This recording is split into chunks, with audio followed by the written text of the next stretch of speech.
Hi అందరికీ. మీకు అహోబిలం గురించి తెలుసా? తెలిసినా తెలియకపోయినా మాతో వచ్చేయండి, చూసేద్దాం. సో మేము మధ్యాహ్నం 12కి అలా స్టార్ట్ అయ్యాము. అరౌండ్ 6 అవర్స్ పడుతుంది అహోబిలం వెళ్ళడానికి. అలా మా రైడ్ కంటిన్యూ చేసాము. అహోబిలంకి వ్యూ అయితే సీనిక్గా ఉంటుంది అండ్ రైడ్ అయితే బాగా ఎంజాయ్ చేస్తూ వెళ్ళాము. అలా వెళ్తూ వెళ్తూ ఈవినింగ్ 6:30 కల్లా అహోబిలం చేరుకున్నాము. అహోబిలం ఎంటర్ అవ్వగానే నరసింహస్వామి స్తంభం చీల్చుకుంటూ వస్తున్న విగ్రహం కనిపిస్తుంది. అండ్ ఆ రోజు ఈవినింగ్ మేము 2 టెంపుల్స్ కవర్ చేసుకున్నాం. ఒకటి క్షేత్ర నృసింహవాది టెంపుల్. ఇందులో నవ నరసింహ క్షేత్రాలు ఎలా ఉంటాయో ఒక్కచోట కట్టించారు. చాలా బాగుంటుంది వైబ్ అయితే. అండ్ దాని తర్వాత అక్కడ కింద ఒక మెయిన్ టెంపుల్ ఉంటుంది. అది కూడా చాలా ఏన్షియంట్ వైబ్స్ ఉంటాయి. అండ్ నెక్స్ట్ రోజు మార్నింగ్ 6:30 కల్లా స్టార్ట్ అయిపోయాము. మెయిన్ 9 టెంపుల్స్ ఈరోజు దర్శనం చేసుకోవాలి. సో మేము ఒక గైడ్ని తీసుకున్నాం. పైన మనకు ట్రెక్కి ఈజీగా ఉండడానికి కర్రలు కూడా ఇస్తారు. ఎక్కలేని వాళ్ళకి అక్కడ డోలీలు కూడా ఉంటాయి.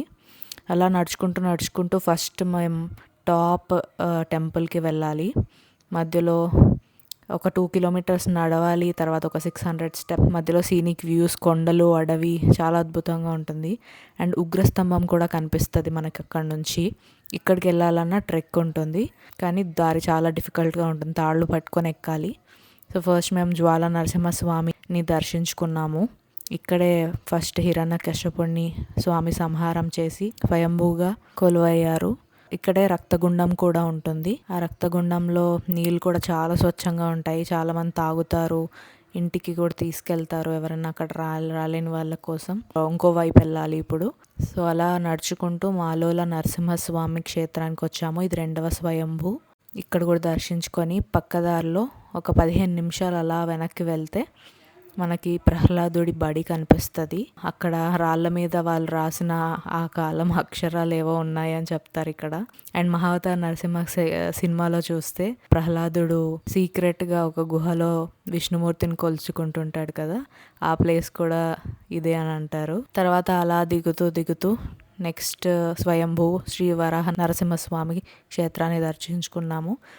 అలా దిగుతూ ఇంకా ఉగ్ర నరసింహస్వామి అండ్ కారంజ నరసింహస్వామిని కూడా దర్శించుకున్నాము.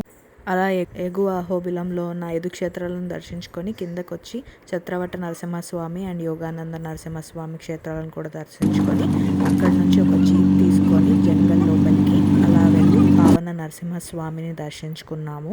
మళ్ళీ ఇంకో సైడ్ ఆఫ్ రోడింగ్కి వెళ్ళాలి. అక్కడికి వెళ్ళాక మళ్ళీ 50 స్టెప్స్ ఎక్కిన తర్వాత భార్గవ నరసింహస్వామి అని 9వ క్షేత్రాన్ని కూడా దర్శించుకొని 4 PM అహోబిలంలో స్టార్ట్ అయితే నైట్ 10 కల్లా హైదరాబాద్ రీచ్ అయిపోయాం.